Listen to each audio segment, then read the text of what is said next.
This is the homework helper for Workbook 7-9, Scatterplots.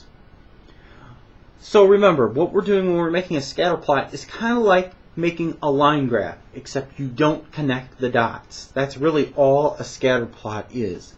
The only other difference is you could have data that stacks on top of itself depending on the data set that you were to have.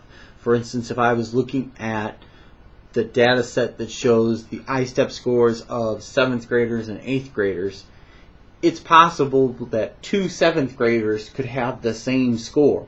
So their dots would actually be right on top of each other. Whereas the score for a 7th grader and an 8th grader, if that's how I divided it up, would be in different spots because one is for 7th and one is for 8th, even if they had the same numeric score. Okay, so we're going to use the table up here at the top to make our plot. I'm going to set it up just like I was doing a line graph, so I'm going to have to put ages across the bottom here of the graph on the x-axis. And again, I'm just going to go right in order, nothing fancy there. And then we're going to put a title on there, and as you can see, since that's labeled ages, I'm going to label that age. Now my heights here, my heights range all the way from 46 3/4 to 61. So I've got to cover basically a range from 46 to 61. And how you do that is really, again, up to you.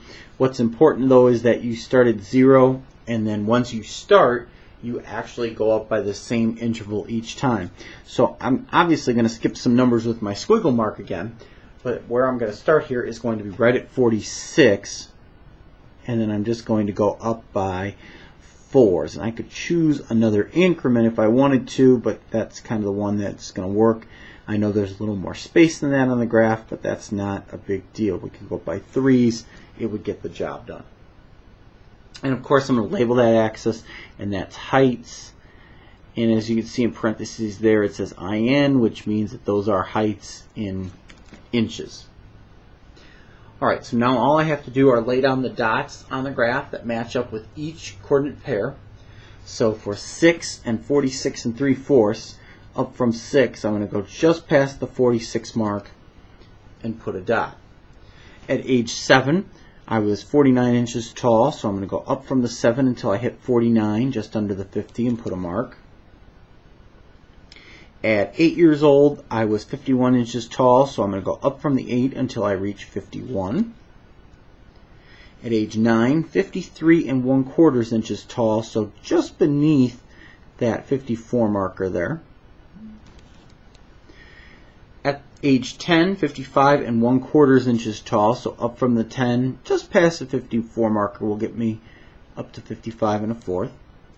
At age 11, 57 1/4 inches tall, so up from 11 till I hit that marker, which is going to be just beneath 58.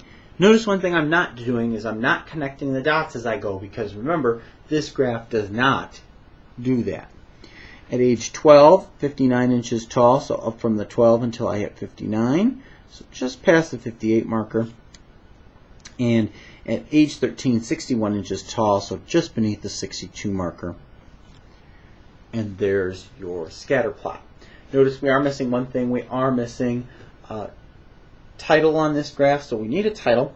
If we go back to the directions there, it says it's the table showing the boys' average heights in inches from 6 through 13.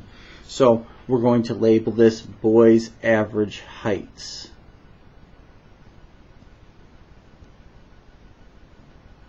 And now we'll have made a successful scatter plot.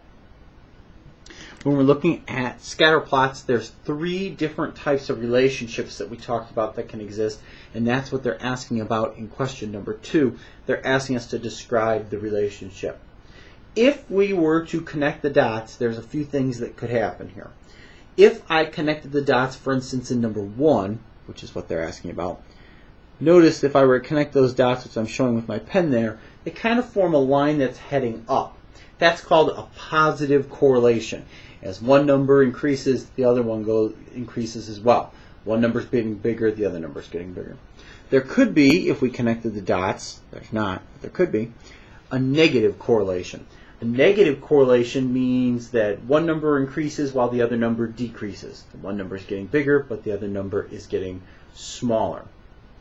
And then the third one, you can't actually represent with a line. The third one, it would be called no correlation. And when we have no correlation, the dots don't make that type of line pattern, or they're just kind of all over the graph. As we said with this one, since the dots would make a line going up if I connected them basically, we're going to write positive correlation on the blank for number 2.